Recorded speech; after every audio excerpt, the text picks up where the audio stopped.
everyone, it's Sid, the Debate Mom, here to talk to you on episode 5 about how a Lincoln Douglas debate round goes. Again, I will have an upcoming episode on what value and value criterions mean, which is a big part of Lincoln Douglas debate. But when I'm starting out, the first thing that I do is show a video of a Lincoln Douglas debate round, or I have my varsities do a Lincoln Douglas debate round for the class. Just make sure and tell them no progressive or speed Lincoln Douglas debate round for the brand new novices, because you'll just scare them off.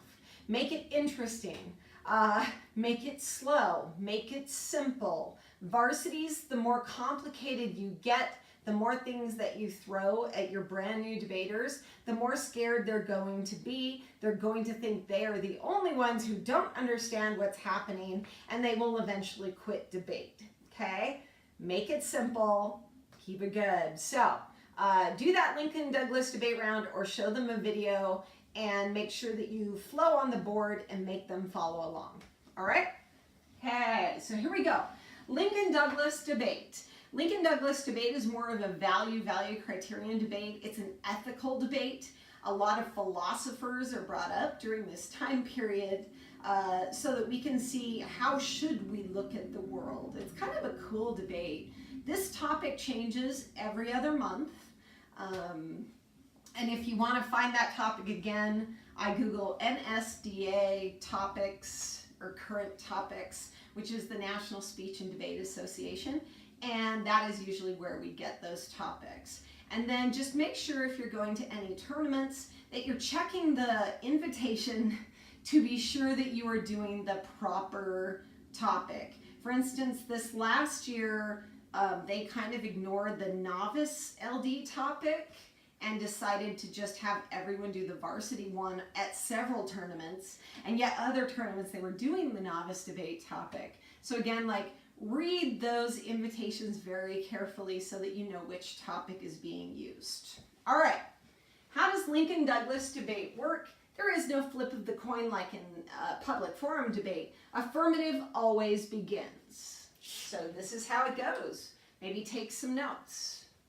First of all, as you saw in whatever debate round you just saw, the affirmative, or AF, stands up, and they have 6 minutes to present their case. I'm just going to present case, okay? Novices sometimes think they'll let me go over time. It's no big deal. No, you have a few seconds to finish it up. So before you walk into a debate round, make sure that you have timed your case and that you've cut out whatever you need so that it's only 6 minutes long. If you've seen some varsities go and they win at a faster pace and you think that you're just going to do it faster, that makes no sense if you have a mom or a dad judge who's going, "What are you doing?" Okay, so make sure that you have a case that can be read very conversationally to a mom or a dad or a brand new lay judge, because that is most of your judges, all right? After they present their case, there is a 3-minute cross-examination or cross-X. This is negative asking affirmative questions. Can the affirmative ask questions back at this point? No. So that's the difference between Lincoln Douglas debate and what we did in SPAR, where it's sort of a free-for-all, where you're kind of going back and forth. This is negatives cross-examination point to clarify what's going on with the affirmative case, to clarify any evidence that they want to see, and to maybe even start to take it apart a little bit, right? Okay, next up, the negative has 7 minutes. They present their case first, and their case is only going to be about 4 to 4.5 minutes long. Why is it only that long instead of a big, like, 7 minutes of case? This is why. They only have this time period to attack the affirmative case with new arguments. If they don't attack at this point and try and attack later on in the round, it is incredibly abusive. And I just put on the ballot, like, none of these attacks matter, because this is brand new arguments in, like, your last speech negative. Negative only has 2 speeches, all right? They're really long and beautiful. It always feels very luxurious when I'm doing negative, because it feels like I'm not rushing so bad. So you present your case. Next, you attack the affirmative case. Don't forget to attack the value and value criterion as well. Although with those, you can also say, I can prove their value and value criterion even better than they can, or whatever. And again, we're going to talk value and value criterion a lot more later, like its own episode, because I don't want you confused, all right? So they attack the affirmative case. You're very, very organized for the judge because you flowed, so you attack the affirmative and then end, okay? Then there's a 3-minute cross-X. The affirmative asking the negative questions. So again, what kind of questions? Clarification questions. What is your case about? What's going on? What was your first contention? Explain to me your value. Why is your value better than my value? Stuff like that, okay? But it's really important to clarify first and foremost.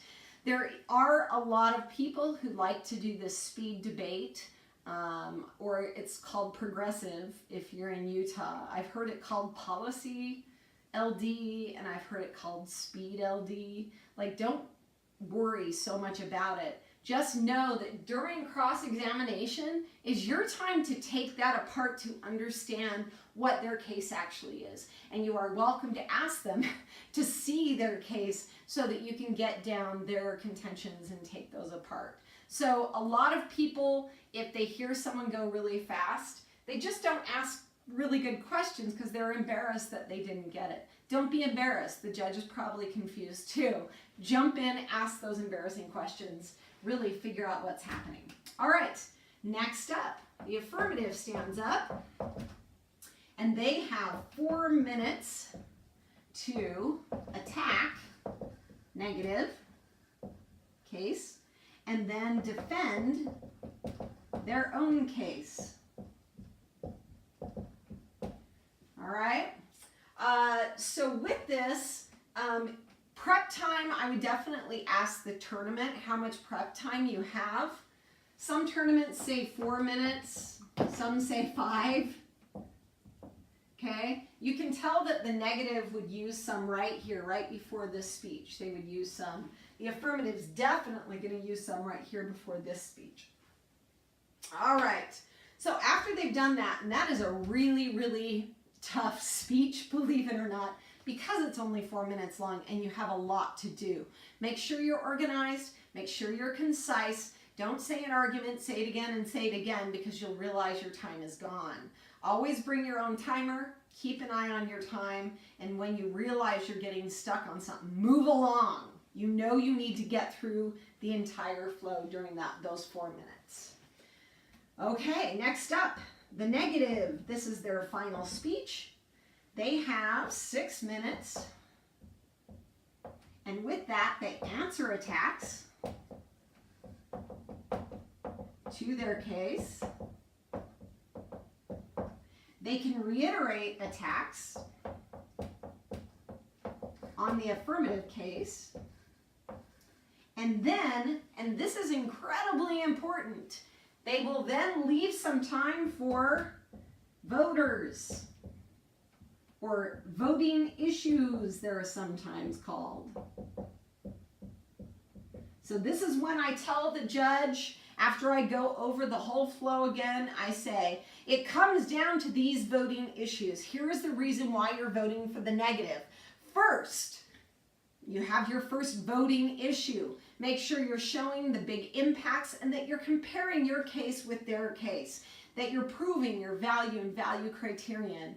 I will have a whole other video on like voting issues and voters, but basically you're doing some impact calculus. Which is just comparing your impacts to their impacts. And the best video there is on that is from Nico Pedersen, debateclash.com. You can Google it. I think you'll find it on YouTube. 5 minutes of brilliance, because impacts win. Okay, so show them. A lot of kids will say before this speech, I'm going to answer attacks that they made to my case. I'll go over their case. And if I have time, I'll do voters. And I'm like, as a judge, I'm like, I said one of the things I vote on is voters or voting issues. Why would you ignore that? Why would you like ignore the best part of the debate, the reason why you win? Don't ignore voters or voting issues, and do a little impact calculus. Okay, the affirmative then finishes. They only have 3 minutes, and basically they do voters.